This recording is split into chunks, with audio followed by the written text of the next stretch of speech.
In good Queen Bess's golden day, the Spanish did aspire to set their flag upon this sceptred isle, but they'd reckoned without Drake, who on the day turned out to be a loyal and dedicated Anglophile. He finished off his game of bowls, upped anchor and gave chase. It didn't take him long to rout the foe. Of course men died, they always do when enemies are faced, but sadly that's the way things often go. Lord Nelson led another fleet to victory and died, so another generation was secure. They'd hardly got him buried when the Duke of Wellington was forced to go and fight another bloody war. There's a boy lies dead and buried in the mud of Flanders Field with 1 million of his mates for company. They keep his grave quite nice, but with the best will in the world, it's not the place that he'd have chose to be. His mother never saw the place he's rested all these years. God knows the grief she felt when news arrived. She'd 3 more serving out there, Bob and Jack and Charlie too. Would any of them come back home alive?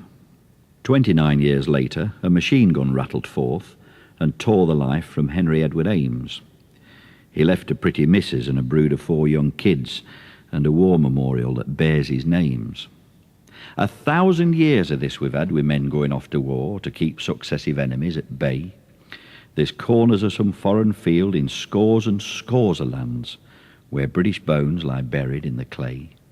But all that doesn't matter now, a new arrangement's made. They've dug a damn great hole to let 'em in. It's called the Channel Tunnel, and it's all respectable. Our former foes are now our kith and kin.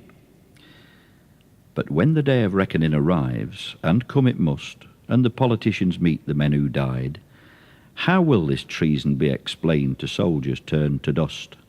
How will their sacrifice be justified? Glib talk will be the order of the day. It always is. They'll remonstrate with questioning so rash.